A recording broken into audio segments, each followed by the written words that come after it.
Internal to the testes, there are 250 compartments in which seminiferous tubules are present.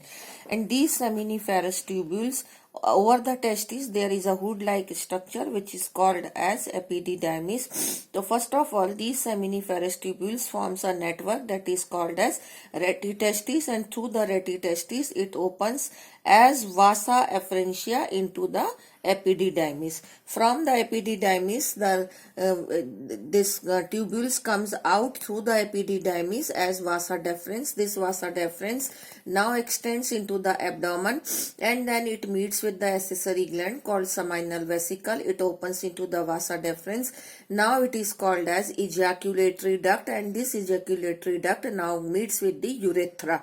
That is the duct from the urinary bladder. That means in the human beings, in the male genital tract, the urinary product as well as the genital product both are carried by the same duct that is called as urethra outside the body.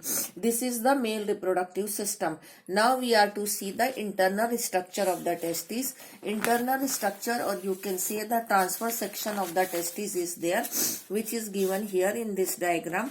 The transverse section of the testis, actually it is the transverse section of the seminiferous tubules. These are the seminiferous tubules which are lined by germinal epithelial cell. These germinal epithelial cells are made up of germ cells, and these germ cell undergoes meiosis to form the sperms. These are the various stages of meiosis which will come later on, but here they have here shown these sperms also, that is called as spermatogonia and spermatozoa. So these are the stages of the formation of the sperm which will come later on. Then this is a very important term, that is Sertoli cell. These Sertoli cells are present along with the germ cell, and they provide nourishment to the sperms. And then it comes the interstitial cell, which are further called as leading cell. These leading cells are present outside the seminiferous tubule, and they secretes the interstitial hormone which is required for the formation of sperms. So that is, the functions will come later on. Here we are discussing the structure only.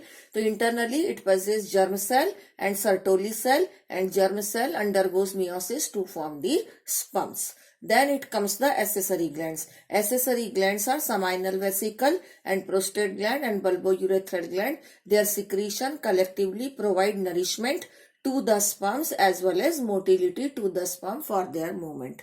Thank you.